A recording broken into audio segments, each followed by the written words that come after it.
নমস্কার, আমি কৌশিক রায়।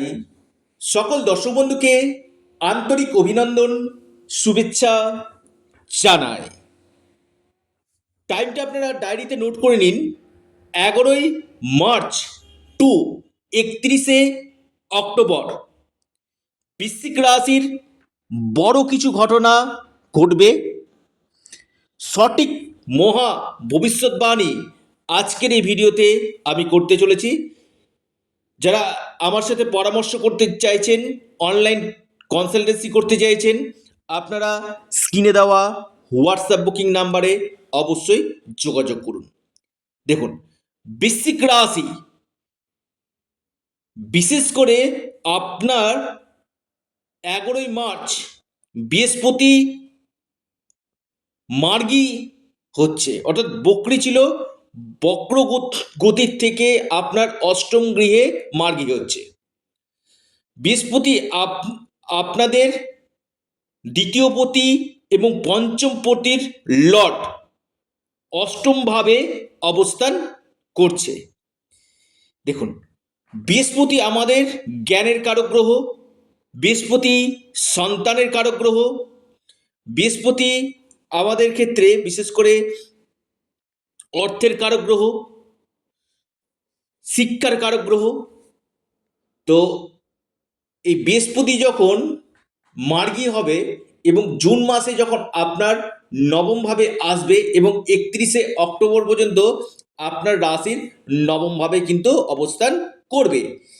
কি কি ঘটনা আপনার সাথে ঘটতে চলেছে এই বৃহস্পতি মার্গী হওয়া এবং রাশি পরিবর্তন করা? প্রথম হচ্ছে, আপনার পঞ্চম লর্ড অষ্টমভাবে বক্রী ছিল এবং মার্গী। দেখুন, বক্রী থাকা ভালো, কিন্তু কোনভাবে বক্রী রয়েছে? অষ্টমভাবে। বেশ কিছু ক্ষেত্রে আপনাদের লাভ রিলেশনের ক্ষেত্রে, প্রেমজ ক্ষেত্রে অবস্ট্যাকলসগুলো আপনাদের কিন্তু আসছিল। সেই অবস্ট্যাকলসগুলো আপনাদের সমাপ্ত হতে চলেছে 11ই মার্চের পর থেকে। এবং 12 বছর পর যখন জুন মাসে বৃহস্পতি আপনার নবম ভাবে অবস্থান করবে না, তখন বিশেষভাবে আপনার বড় পরিবর্তন নিয়ে আসবেই আসবে। বৃহস্পতি আপনার, আবারও বলি, আপনার রাশির নবমভাবে অবস্থান করে আপনার রাশিকে কিন্তু দেখছে। অর্থাৎ যারা দীর্ঘদিন এই স্বাস্থ্য নিয়ে কিছুটা সমস্যা হচ্ছিল, হেলথ রিলেটেড সমস্যা, স্বাস্থ্যক্ষেত্রে অনেকটাই বেটার রেজাল্ট আপনারা কিন্তু পাবেন। আবার বলি, স্বাস্থ্য নিয়ে যাদের সমস্যা সেখানে যথেষ্ট বেটার আপনারা পাবেন। এবং আপনাদের এই সময় মান সম্মান যশ বৃদ্ধি করবে। থার্ড হাউসে দৃষ্টি দিচ্ছে, বিশেষ করে যারা কনসালটেন্সি কাউন্সিলিং, আপনি বৃশ্চিক রাশি মানুষ, আপনি কোনো কনসালটেন্সি কাউন্সিলিং অ্যাজ এ আপনি অ্যাডভোকেট, বা আপনি টিচিং প্রফেশনে রয়েছেন, বা আপনি কলেজের লেকচারার, বা অথবা আপনি ডক্টর, আপনার ক্ষেত্রে কিন্তু যথেষ্ট বেটার রেজাল্ট আপনাকে কিন্তু দিবে। অর্থাৎ যেখানে জ্ঞানের দ্বারা কাজ করতে হয়, সেটা আপনাদের ক্ষেত্রে যথেষ্ট বেস্ট রেজাল্ট আপনাদেরকে কিন্তু দিতে চলেছে। থার্ড হাউসে বৃহস্পতির দৃষ্টি, আপনাদের এনার্জি লেভেল কিন্তু বাড়বে। পাশাপাশি 12 বছর পর এই নবমভাবে বৃহস্পতি অবস্থান করবে, বিশেষ করে আপনাদের ভাগ্য উদয় আপনাদের করবে। অর্থাৎ সম্পূর্ণরূপে আপনারা ভাগ্যের সাপোর্ট আপনারা কিন্তু পেতে চলেছেন। অর্থাৎ যাদের ক্ষেত্রে ভাগ্য বিড়ম্বনা হচ্ছিল, হয়তো আপনার দেখা যাচ্ছে যে কোনো কাজে হয়তো বন্ধ হয়ে গেছিল, যেখানে হাত দিচ্ছেন সেটা আপনার বাধা আসছিল, কিন্তু জুন মাস থেকে দীর্ঘদিন বন্ধ হয়ে গেছে এমন কোনো কাজ আপনাদের হবে, বাধাগুলো আপনাদের কিন্তু কাটবে। এবং ভাগ্যক্ষেত্রে বৃহস্পতি এসে আপনাদের ভাগ্যক্ষেত্রে কিন্তু আপনাদের বিশেষভাবে একটা দৈব কৃপা আপনারা কিন্তু পেতে চলেছে। দেখুন, বৃহস্পতি হচ্ছে আমাদের ভাগ্যকারক গ্রহ, এবং যখন ভাগ্যকারক গ্রহ ভাগ্যভাবে তুঙ্গ গৃহে অবস্থান করে, সেখানে কি হয়, যে কোনো ক্ষেত্রে বড় বড় অপরচুনিটিগুলো কিন্তু আপনাদের আসবে। বাধা আপনাদের দূর হবে, বিবাহের একটা বড় সম্ভাবনা কিন্তু আমি দেখতে পাচ্ছি। যারা আনম্যারিড রয়েছেন তাদের ক্ষেত্রে কিন্তু বিয়ে হওয়ার সম্ভাবনাটা কিন্তু বৃদ্ধি কিন্তু করছে। এবং থার্ড হাউসের এই দৃষ্টি বিশেষ করে আপনি যদি কোনো কমিউনিকেশন ফিল্ডের সঙ্গে যুক্ত থাকেন, আপনি বৃশ্চিক রাশির মানুষ, আপনাকে বেস্ট রেজাল্ট 100% দিতে কিন্তু চলেছে। অর্থাৎ এই দেবগুরু বৃহস্পতি কমিউনিকেশন ফিল্ডটাতে আপনাকে কিন্তু অতীব শুভ ফল আপনাকে কিন্তু দিবে। সরাসরি পঞ্চম ভাবে দৃষ্টি দিচ্ছে। আমি একটি কথা বলি, প্রথম হচ্ছে যাদের সন্তান নিয়ে সমস্যা হচ্ছে, হয়তো আপনি কনসেপ্ট করাতে চাইছেন, এই সময়টা কিন্তু আপনাদের জন্য 11 মার্চ থেকে 31 অক্টোবর কনসেপ্টের জন্য কিন্তু খুব ভালো। ফ্যামিলি প্ল্যানিং যারা করতে চাইছেন তাদের ক্ষেত্রে কিন্তু খুব ভালো ফল আপনারা কিন্তু পেতে চলেছে। এই সময়টা আপনারা ফ্যামিলি প্ল্যানিং করতে পারেন। সন্তান প্রাপ্তির ক্ষেত্রে বৃশ্চিক রাশি, আপনার সন্তান প্রাপ্তি এবং সন্তানের কেরিয়ার ক্ষেত্রে আপনাকে বেস্ট রেজাল্ট 100% দিতে কিন্তু চলেছে।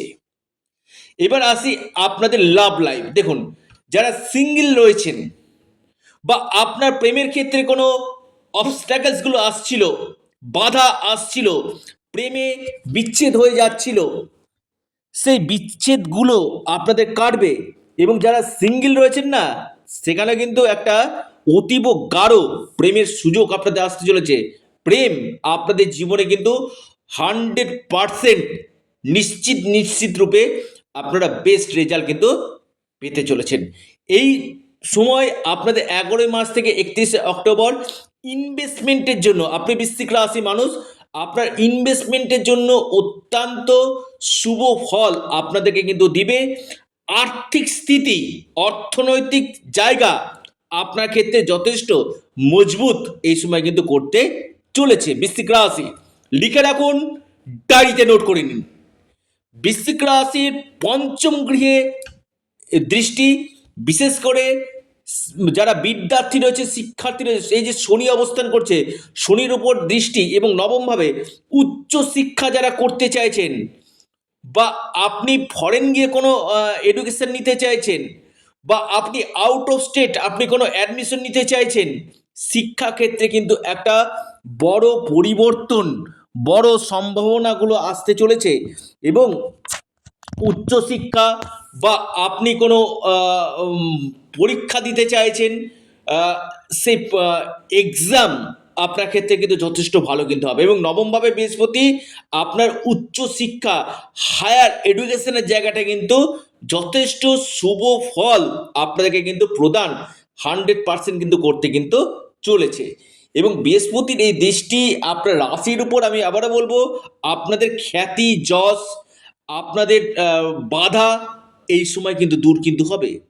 যদি আপনাদের জন্মকুণ্ডলিতে, আবারও কেউ বলবেন যে কৌশিকদা বৃশ্চিক রাশি বললেন, আপনাদের জন্মকুণ্ডলিতে বৃহস্পতি যদি নেগেটিভ থাকে কিনা, তাহলে অবশ্যই বৃহস্পতির প্রতিবিধান আপনাদেরকে কিন্তু করতে হবে। এই বৃহস্পতি যদি আপনার ন্যাকাল চার্টে যদি শুভ হওয়া থাকে কিনা, এই সময়টা আপনাদের ক্ষেত্রে কিন্তু অত্যন্ত শুভ সময়, একটা ভালো সময় বলা যেতে পারে আপনাদের জন্য কিন্তু নিয়ে আসতে চলেছে। অর্থাৎ বৃশ্চিক রাশির 11 মার্চ টু 31 অক্টোবর বড় কিছু পরিবর্তন আপনাদের জন্য কিন্তু আসতে চলেছে। যাদের ক্ষেত্রে হচ্ছে না, একবার পরামর্শ করুন, অনলাইন কনসালটেন্সি করুন এবং ব্যক্তিগত জন্মকুণ্ডলী দেখান, পাশাপাশি প্রতিবিধান করুন। কী করবেন আপনারা? অবশ্যই বিশেষ করে বিষ্ণু সহস্রনাম আপনারা পাঠ করুন, হনুমানজির উপাসনা আপনারা করুন, হনুমান চল্লিশা পাঠ করুন, নিশ্চিত রূপে আপনারা লাভ পাবেন। আপনারা আপনাদের প্রিয় চ্যানেল, আবার বলি এটা আপনাদের চ্যানেল অ্যাস্ট্রো এডুকেশন ইউটিউব চ্যানেলটিকে আপনারা সাবস্ক্রাইব করুন। ভিডিওটি ভালো লেগে থাকলে ভিডিওটিকে আপনারা লাইক করুন এবং ভিডিওটিকে প্রচুর শেয়ার করুন। সকলে সুস্থ থাকুন, ভালো থাকুন, নমস্কার, ধন্যবাদ।